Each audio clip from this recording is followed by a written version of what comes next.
fais bien le faire peine, bien comme il faut. Regarde les pneus, ça fait 2 fois que je les change. Tu l'as pas fait gérer ce camion-là? Si, mais j'ai fait gérer par Bosch. Moi, ça m'a coûté, à l'époque, ça m'a coûté 1500 000 ou 2 millions pour le faire gérer. Je l'ai pas fait gérer par un forum, moi. Tu vois bien la calandre qu'ils ont fait là. Tu vois la calandre là, les petits trous là qu'ils m'ont mis là. Tu sais pourquoi? Parce que le turbo, tellement qu'il est puissant. Ils ont démonté le turbo, il est parti en Italie le turbo. Puis il est revenu.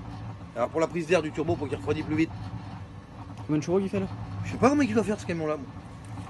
Bah c'est pas difficile. Le bel homme, Le Mans ici, à l'époque, il s'est mis à 140 avec le camping. J'ai mis le autant, j'ai doublé à 155 avec le camping. En 5e, hein. Et puis je le tiens, hein. J'y vais, hein. Tu peux monter à combien à ton avis avec le camping? Ah, à mon avis, grand maximum, 155. Mais je sais que je le tiens. Je fais pas un passage. Là, je me mets avec le camping, là. Première, deuxième, troisième, quatrième, je suis à 100 sur l'autoroute. Et je l'accélère tout doucement, parce que je tire pas sur les vitesses, moi. Et allez, je le laisse partir. 120, 130, 130, 135, 130, 135, 130, 135. Mais alors mais ça c'est la vie, c'est normal ça. Et tu fais ça avec le gamin de brut, d'abord des fois je m'étonne tout seul. Si je suis métier, ce matin je l'ai pris là, je m'étonne tout seul. Tout le réaccélère, t'es à 130, 135. On dirait qu'il y a un deuxième moteur qui se met en route. Le camion il repart. L'aiguille du compteur. Un jour, tu montes. Là, parce que là je peux pas, parce qu'après je vais emmener la bétonneuse. Je vais la remplacer. Tu vas monter avec moi, tu vas regarder le compteur. C'est la même place. Hein? Ben regarde l'aiguille, en 5e, sous le plat, hein, je ne pas d'une descente moi. Hein. Regarde, j'accélère, je vais te voir où il y avait l'aiguille. Je reçois mes enfants. La Brune, tu vas monter avec moi et tu vas dire c'est pas possible. Tu vois l'aiguille là? Ouais. Bon regarde, on a fait ça, mais une vitesse, tu vois la vitesse. Regarde, comme ça, puis elle vient se mettre là, ici là. Derrière l'aiguille. Derrière le machin 160 là. Ça n'a rien marché. Et moi je bouge plus. C'est pareil, il a 10 000 km. Regarde, au compteur, quand il a cassé le moteur, il avait 37 000. Il a 47 000 d'origine. Et le moteur, j'ai fait changer la courroie de distribution. Je suis parti à Reims et je suis revenu. La chaîne de distribution, on l'a cassé. Le moteur, il a cassé. Je l'ai ramené au garage, c'est garanti 1 an ça. Je dis voilà, il m'a dit, mais il n'y a pas de problème, on te met un moteur neuf. Ils m'ont mis un moteur 10 000 km. Et le moteur, il doit avoir allé. Il a peut-être 12 000 km le moteur. Regarde, j'ai changé la batterie ce matin. La batterie, c'est moi qui roule pas, mort. Mais tu t'en sers pas. Je m'en sers pas du tout. Regarde. Voilà, regarde le camion. Il est neuf. Moi je peux te dire, ce qu'il faut c'est une peinture. C'est ça la grille. Ouais, c'est ça la grille. C'est ça qui t'ont mis là? Ouais, esprit. C'est donc le moteur il respire ça. Ouais, bah oui, parce qu'il n'y a pas. Et tu vois là, si je démonte ici, là, touche là, ici, là, touche oui, là. Non mais touche, non, mais touche là ce qu'il y a dedans. Non, plus loin. Là, tu le sens? Ouais. Tu sais ce que c'est? C'est une turbine. Elle est en inox. Tu la prends à ta main, elle est comme ça.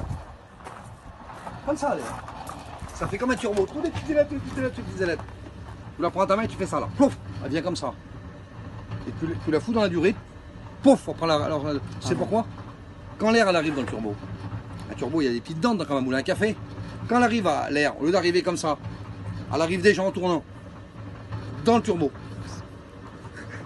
Ça a rien. Ah bah oui, hein. Tu l'avais fait gérer où ce camion là? Chez Bosch. Chez Bosch. Ici là, à Corbeil. À l'époque, ça m'a coûté, je te dis, 1500 000 ou 2 millions. Ils l'ont attaché sur des poteaux. Sur des poteaux? Oui. C'est obligé d'attacher. Avec des rouleaux là, avec des grosses aiguilles là, toi, dans le moteur là. Pour gérer tout. Puis tu vois les aiguilles, les machins, les bazars. L'embrayage, il a fallu que j'enlève. T'as enlevé l'embrayage pour le faire gérer? Non, ils m'ont fait un embrayage de compétition. Il était trop puissant le camion. C'était un embrayage, a été fait par Renault Sport. Et dessus, il y avait toutes des plaquettes. Donc le camion, tu montais sur un machin. Tellement qu'il était puissant. Changer l'embrayage. Mais ils ont tout calculé. Parce qu'il ne faut pas faire un gérage comme tu crois, comme un gadget. Ah là. Ils ont tout géré, eux, Bosch. Et après, ils se sont rendus compte que tu vas casser le volant moteur. Parce que l'embrayage, au lieu de patiner, elle ne patine plus. Flap, elle se bloque. Ah. Un coup de fusil. Ah. Il faut l'enlever, je vais casser quelque chose. Alors, ils ont fait un embrayage un peu plus moins Performant. Oui, un peu plus. Il peut patiner quand même l'embrayage pour pas que je casse quelque chose. Ça fait 2 fois que je change de pneus. Ils craquent sur place les pneus. J'en ai commandé, j'en ai encore 4 neufs, il faut que je les change. Mais je peux te dire que. À vite comme ça, tu peux monter à combien à ton avis? Eh ben c'est pas difficile. Le Mourette avec une auto, on a fait sur une ligne droite. Ils étaient dans une auto. J'ai monté le petit du Pichouet, qui est marié là. Voilà. sur le plat, ils ont eu du mal à me doubler à 170 avec une auto. Le petit Lupichou dit c'est pas possible. Ils m'ont passé, mais alors, un petit peu plus de 70, mais alors comme ça. Hein. Et je me suis mis dans leur cul et c'était fini. J'ai fait la course Le Mans, Conflans avec à l'époque avec un 216. 216 ça marchait. Hein. Il était tout neuf le garçon. Avec le beau-père du skipper. Le Michel-Ange, j'ai dit roule pas avec le petit, hein. Le petit il a mon âge. C'est son genre de Jordan. Ah oui. Mais Chignon, pour moi le skipper. Le skipper il avait activité au chip. En autoroute, il fait 20-30 km et mettons sur une heure de repos là. Voilà. Regarde voir, on va voir qui c'est qui va être devant. Et le soir, les garçons m'attaquaient. Ah, il y a un 216. Petit 4 cylindres, ça triche, et tout, au compteur. Pas d'origine. Quand je suis débarqué, je l'ai laissé partir devant. Hein. Il m'a vu arriver. Il a accéléré, je l'ai vu qu'il accélère. J'ai fait ça. Je me dis, jour sur mon petit que peut-être que le bol là, et le cul du camping, il y avait ça. Je me suis mis dedans. Encore qu'il a pas freiné. Ah mais non, il avait 3 freins. Il a fait ça j'ai fait ça pour la prise devant. J'ai fait ça. Et lui aurait dit, qu'est-ce qu'on fait? Je dis, maintenant on passe. J'ai déboîté. Ah, quand j'ai déboîté dans le rétroviseur, il m'a dit, quand je fais ça. Et c'est parti. Le skipper, tu m'as vu passer. Il était sur. Ah, on fait peut-être